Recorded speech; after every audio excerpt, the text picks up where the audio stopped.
as we start, just like any other podcast in the last 2 years, we have to start in Brooklyn, don't we?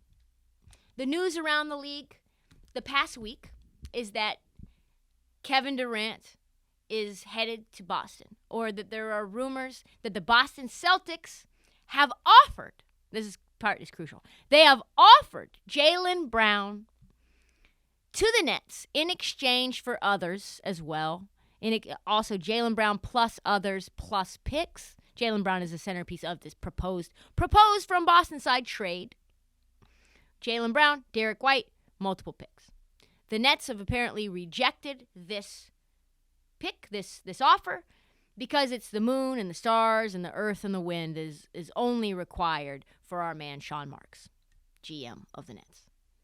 And we can thank Rudy Gobert again for bad things happening in our world of NBA. Because if it wasn't for Rudy, this deal probably would have been done. The internet, of course, freaks out over this.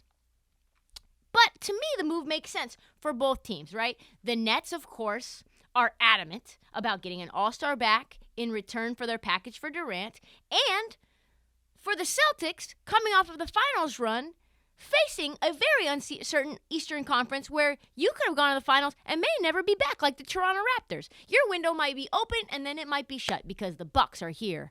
They got Joe Ingles to help them in their title run. Of course, that's a piece on top of Chris Middleton, on top of Drew Holiday, on top of, his name's Giannis Antetokounmpo. They also, very huge transaction I forgot to mention.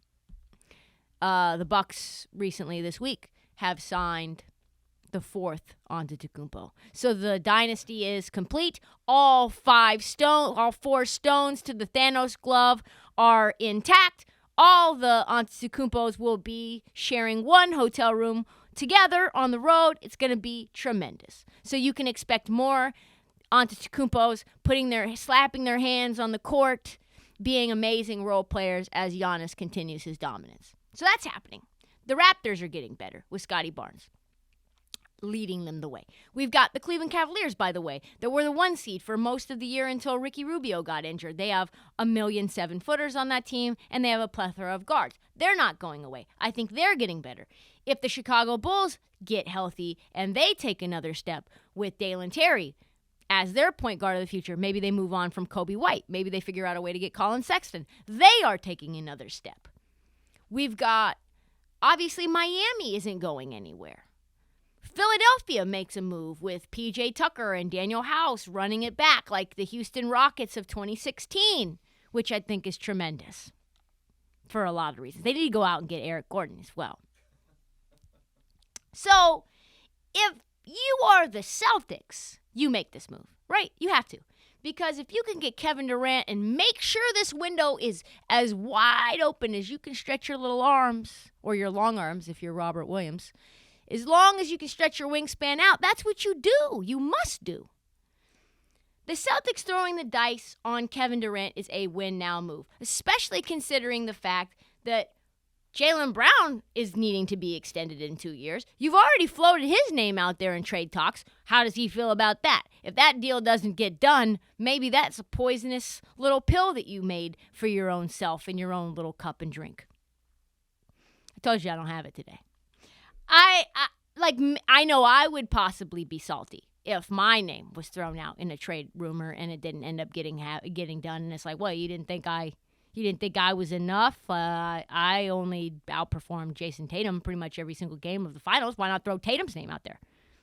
Why not him? He was the one who wasn't any good in the finals. Come see, come saw, right?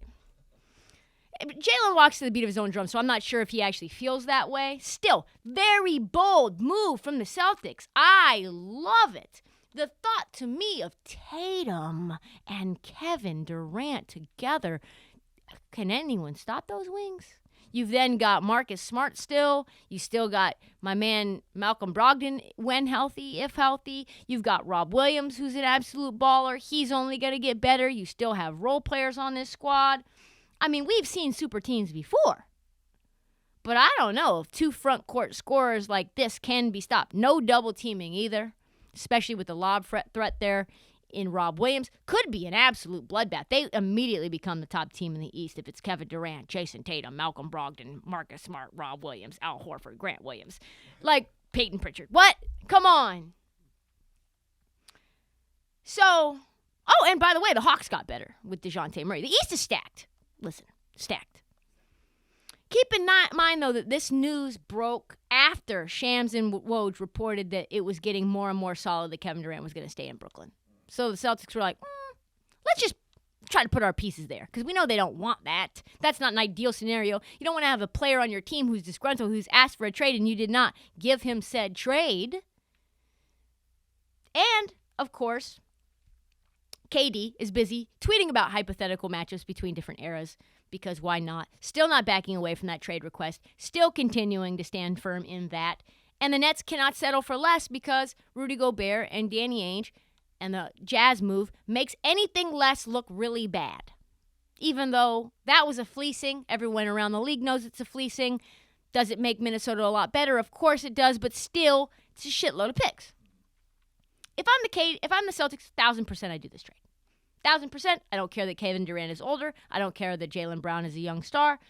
If you can keep one ball handler alongside Tatum and KD, you are the team to beat. On top of the fact, you don't have to have Marcus Smart as your primary ball handler anymore because we know that Kevin Durant does this. He does this every day, all day in crunch time. We've seen him do that for the last decade with Oklahoma City.